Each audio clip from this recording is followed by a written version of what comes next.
Welcome back to another episode. In this one, we just hit record. We're just going to record from the top. The topic of this session is the in-between. When you're in the middle of one thing, you're not necessarily in your next chapter. It's the unknown. It's the part where you're waiting, the part that requires patience. And so I think this is, I just wanted to hit record. This one will be pretty raw thoughts on it. But I had just been listening to a podcast on Joseph, and I'm like thinking of David too, right? It's like David gets anointed, and it's years and years and years and years and years before David becomes king. Joseph has this dream that he's going to take over all this stuff for his family, but it's he's going to be he's going to be a leader of some sort, and they're going to be bowing down to him, whatever, right? But it's like years and years and years. He goes to prison. He's in Potiphar's house. He's all this stuff before that ever comes to fruition. And I think in today's culture, we have access to so many brilliant minds like Alex Hormozy and Myron Golden, all these people, right?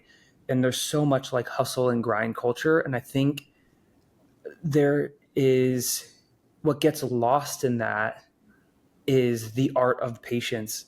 Like I don't have it. Most of us don't have it.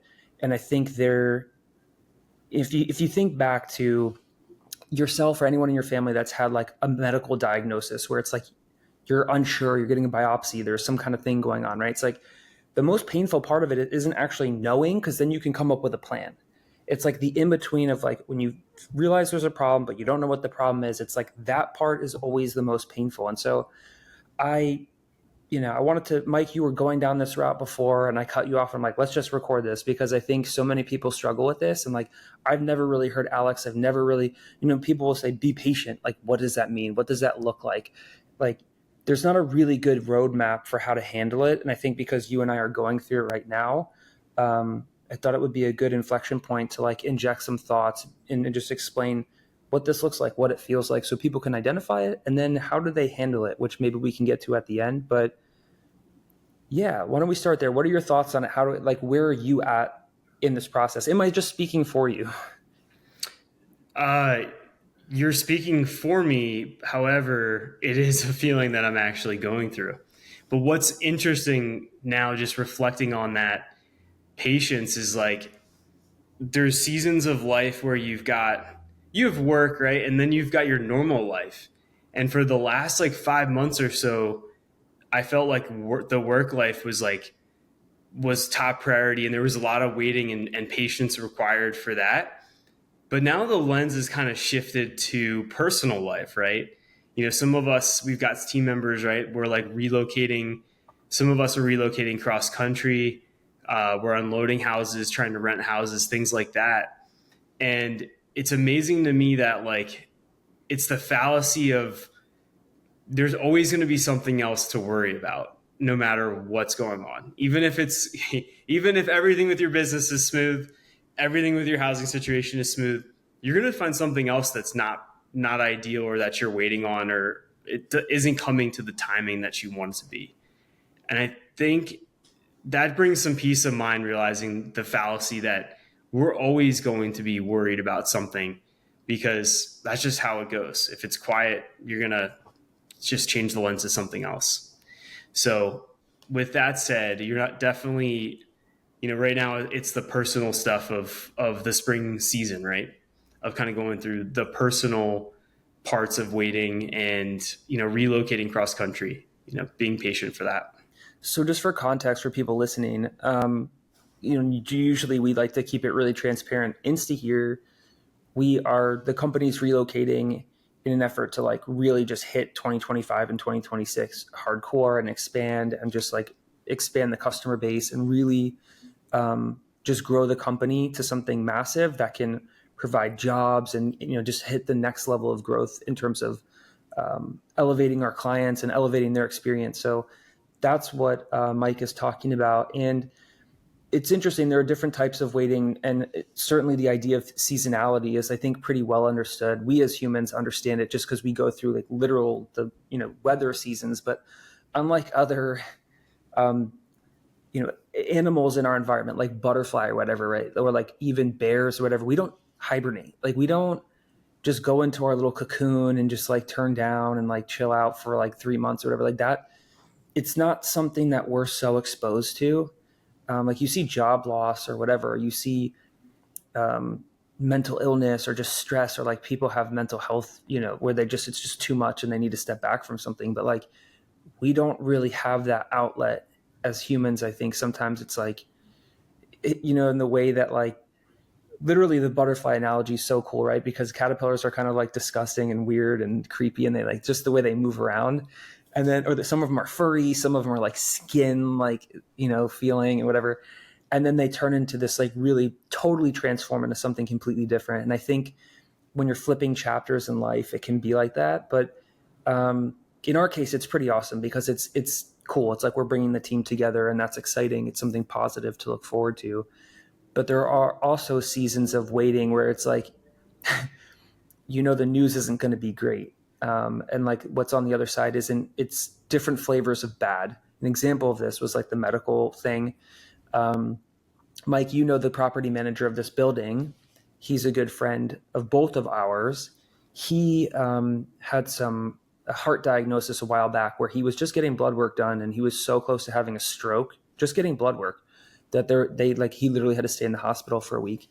I checked on him today, and I found out like his kidneys are at 13% functionality, so he's going to have to go on dialysis. And it's like, that is an example of between a rock and a hard place, right? Where you're waiting between two scenarios that like, yeah, hopefully we can, he can improve it, but it's like, it doesn't feel great. Where the kind of waiting that we have, I'm not waiting for the snow season. I'm waiting for summer. I'm waiting for us to like, there's something I'm looking forward to. And I think, I just want to point that out because it's drastically different. But yeah, you kept mentioning like the personal part and the business part. When you say personal, it's kind of weird, speaking to entrepreneurs, like so much of your life when you're building a business or whatever, it's like they're kind of the same. Like, you're moving your personal life to make the business work, right? Like they just start to kind of bleed together. And I think most entrepreneurs understand that. I'm not sure if employees do. Like when I listen to people that are more, entrepreneurial, like I don't know that they necessarily grasp that level of craziness of uprooting your life and doing all this stuff. But what are your what are your thoughts with that? I just wanted to clarify, number one, what's going on at the company. It's exciting times, but also like, how do you face that period of uncertainty and patience when it's like a good season versus like when it's a really like, it's just different flavors of bad news at the other end of waiting season. So the way I usually face it is I take a long-term view. I try to realize that all of this impatience and timing is really somewhat short-sighted because we have so little control over what happened. Like you just mentioned, our close friend where you are has this kidney thing, right? So it's like no matter what your plan, you can make plans, but God has his timing for everything that's going to happen in your life. And so while it's wise to make plans, it's also, you have to realize that those plans could just completely turn over, in a second, right? Especially with things like health issues. So if you kind of step back and if you think about the world through that lens, it's like okay to give yourself some grace and some leeway and not put all the pressure on the plan going exactly as you see it, because you're going to make your plans, but God's going to help you with the steps to execute those plans, right? And so that, when I think about it through that lens, it brings, again, a lot of peace of mind. And it takes a lot of I can feel like a balloon, like just deflating. It takes a lot of that pressure that's just sitting on my shoulders of managing this, managing that, right? And that feels really good. But it's hard to sometimes to step back and think through that lens. It's funny because it starts to go down the path for me anyway, listening to you speak about this. And thinking about my thoughts, metacognating about what's going on here.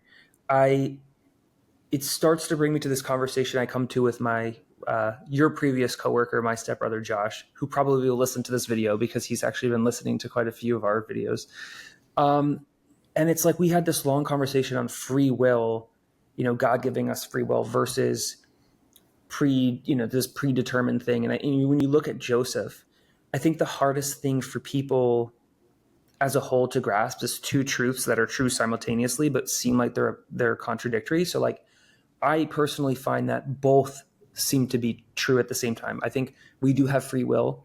If you look at Joseph, his family, his brothers had free will to throw him in the pit and do these different things. But it's like ultimately, I personally believe like if God has a path planned for you, he creates you with these skills, gifts, abilities, all these things, right? And you get to make choices within that. However, like I do feel like there are certain things that he orchestrates. He makes the impossible possible in some scenarios to to get you to a certain place. And I think we can have free will. We can make that process take longer. We can make it take shorter. And so I think both are true at the same time. But yeah, I just, there's just so much guru salesism, whatever, like tech advice on how to build your company and 10x your growth and do all this stuff. But there's really like how to 10x your patience. Like, how do you that's really the hardest part, right? Because it's like the process of 10xing is actually pretty simple. It's very binary. Like, go to Ben Hardy, like read his books, like go to Myron, like learn the stuff from him, go to Alex. Like these people are saying things that are directionally going in the same direction. What they don't tell you in that is it doesn't happen overnight. Well, they do tell you that, but they don't tell you how to handle it until you get there, because really the process of 10xing, the process of growing is that cocoon effect. Like, you have to change. And that is what so many of these people, like I've learned, is like, it's the existing model that needs to switch. If you want to 10x your business, it's like the way that you're thinking about getting income, you can incrementally make your existing method work better. But if you want to 10x, the existing method has to go away. And so that there is a patience required between where you are, who you are, and where you want to go and what you want to do, if it's really a substantial jump. So I think it's an important topic to cover. I mean, I certainly don't have it figured out. I'm horrible at being patient. All I can say is the one thing that's worked for me the last couple of weeks is just like praying around the clock. Like, I'll go in my bedroom for 5-10 minutes and I'll just pray and pray and pray. And then all of a sudden someone on Facebook will be like, oh, are you doing like an AI thing? Like, that's really interesting. Like, I was looking for a service like this. And now none of those have led to like some $10 billion deal just yet, but it's like, I'm noticing that these really serendipitous and bizarre, uncanny events are starting to unfold that are, to me, a very clear response that maybe God's not giving me exactly what I'm asking for, but he's listening and he's responding, which is like something in and of itself to be grateful for. Because like the silence, I think, is the hardest part. Sure. Like, remember what I think it was Winston Churchill who said the definition of success is going from one failure to the next without a loss of enthusiasm, right?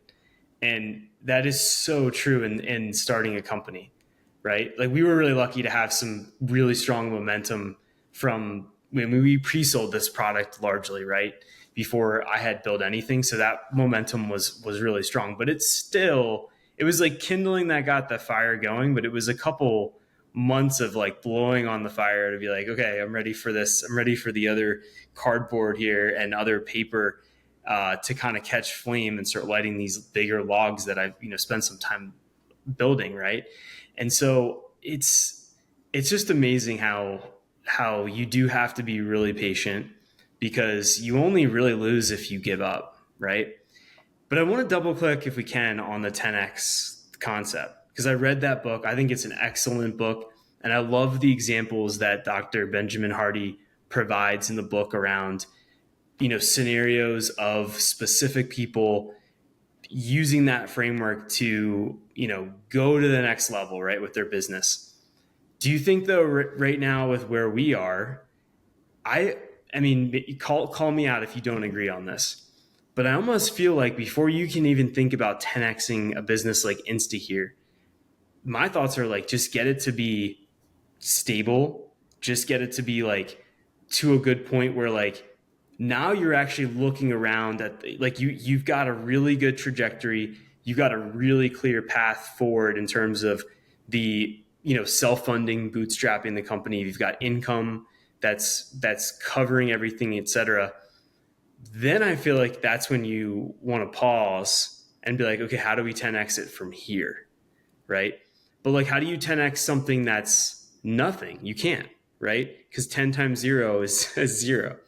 So, but I do think we're like at almost that we're getting closer to a fraction, more of an integer number here, where it's going to start to make sense to think about what is our 10x move.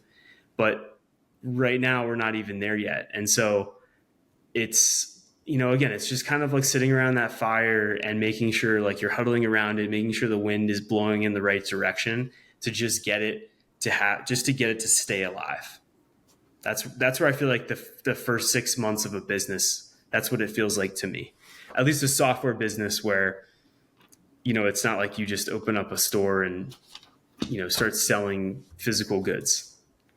I think it's different for every business, regardless of if they're in software or in ice cream or whatever. But I will say this: there was when I was going through Ben Hardy's course, there was a point at which he showed us this graphic, and it was like this micro macro thing where it was like 10xing is kind of infinite when you start going like nuclear. By nuclear, like you remember Atomic Habits, right? So Atomic Habits, like he named the book because they're these small, tiny components that you start with, and then they make these big changes when you do them over time. Well, 10xing it's not just about your business, but it's like about your thought process. An example of this would be like this week for you and I, we were talking about, we have these goals for our clients, we have revenue goals, we have all this stuff, which is funny in and of itself. Just to bookmark this for a second is like, 6 months ago, like we didn't have expansion. We were working with like one group of people, like slowly expanding. Like there, not a lot was like happening. We had like a good stable base, but it was like, you went back like a while ago, we'd be dreaming to be where we are today. And I kind of touched like a post on this on LinkedIn. And I think that is so relevant. Number one is like the human condition. Like there are always two sides to everything. We're very progressive, like humans, like it's innately in us. Patience is hard because we want to move forward, but we also have to appreciate where we've come from. And this is like totally Sean Akers' research in The Happiness Advantage in that book. And Benjamin Hardy picks up on a lot of that positive psychology. But going back to that atomic habits concept within Ben's program, it's like you can 10x your thinking. So 10xing your thinking is like the first part, right? Like, so how do I constantly get myself out of Joe Dispenza? Get yourself out of, your routine consciousness that you're always a part of. Like, what's something that you would just do differently? Like, what's one small change you could do differently? What's one atomic habit you can change? And so it's like you make these small changes, you 10x the way that you think about things. For us this week, it was like, we were doing this non-venture capital route, but we talked about this one customer, like the long-term strategy on expanding within this franchise situation and what that could look like. And just that, right? Like we talked about a very substantial, very real scenario that could happen within the next 3 to 9 months. Mm-hmm. And that was something that wasn't in either one of our consciousness. I don't think, I can't speak for you, but not mine. And so that alone, right? Like having these little ideas that are like, wow, that's a real possibility. That's a real thing that's going to take us from where we are now to 10x. And like everything starts as just a thought. Like every thought is a seed. And so it's like, I agree with you. You need a baseline, and we like a baseline. What does that mean? That means like you have a stable number of people coming through. You have, if you spend X amount on ads, you get this amount in return. Like you need something, like you need some numbers to start doing the math on. Right. You're at a fork in the road where it's like, you've got your, your bread and butter, right? Like you've got the baseline. The term bread and butter is so funny because the health things that we've talked about before. But right, you've got your bread and butter, which is basically like what you need to survive, which is hardly what you need to survive, right? But it's just like your baseline. And then I feel as though it's like you start to have that 10x conversation when you're at that fork in the road where you're like, this is going to take a lot of work, or this is going to take a lot of work. What is the best option here to like actually truly 10x this business? And we're at a really cool point right now, because like there's really good traction. Our chart looks really good. Like I've showed it to you in our BI report. Like we've got month over month. It's not a hockey stick chart, but it's like good, solid organic growth every single month. that since we've started this company. And that's something that I wish I looked at a little bit more often. I wish I had like, maybe I, take this busted Samsung TV that's not really doesn't work, and I just turn it into that chart, and I have like some key metrics to stare at in the face, because sometimes it's easy to forget because I'm looking at the goalposts further out, but I'm not looking at the fact that, wow, we literally built this thing from absolutely nothing. Like, we just took an idea and now it's serving people and there's real money coming in. And where was I going with that? I just feel like we're at that standpoint where we could be a couple weeks, or we could be a month or two, like you were saying, maybe 3 months, maybe 9 months away from, okay, now what do we want to do with this company, right? Once it gets to the point of like, okay, we're growing, but there's a couple different paths here that we can take. And I feel as for a software company, that 10x conversation comes to the point where now it's going to be like a big bet on where we're going to put our resources, right? And because we didn't take VC money, and the money is very much like tied to us, and the money that we're bringing in from the customers, the decisions actually, I think, are a lot more thoughtful, because we're not just using the leverage from somebody else's cash. Yeah, agreed. And I don't know. I think we've explained the dilemma of being patient and the challenges of it. I don't know if we've necessarily given people a great prescription. I don't know that we need to. No, I think let's recap with what we said. So, the big thing, I think you mentioned it more, but like praying is like intercessory prayer. The idea of just taking a time out, maybe laying down, closing your eyes for 15 minutes if you can, or sitting down and just praying.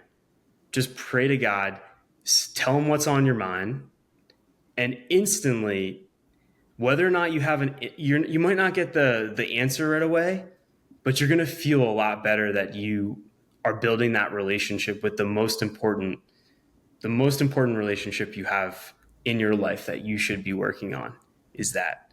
And that's bringing you closer. That's developing trust that you can have with God. And then I think second of all what was the first thing that I had mentioned? It was taking a long-term view, and also just realizing that giving yourself grace, because the timing is ultimately not up to us, right? Like, luck factors into so much, right? And luck, and just make your plans, but trust that God's going to help you with the steps. I could summarize up our conversation in those two things, because that no matter how you slice and dice it, it comes down to those two things could add a huge benefit. Well, let's end it here then, because I don't think I'm going to one up that.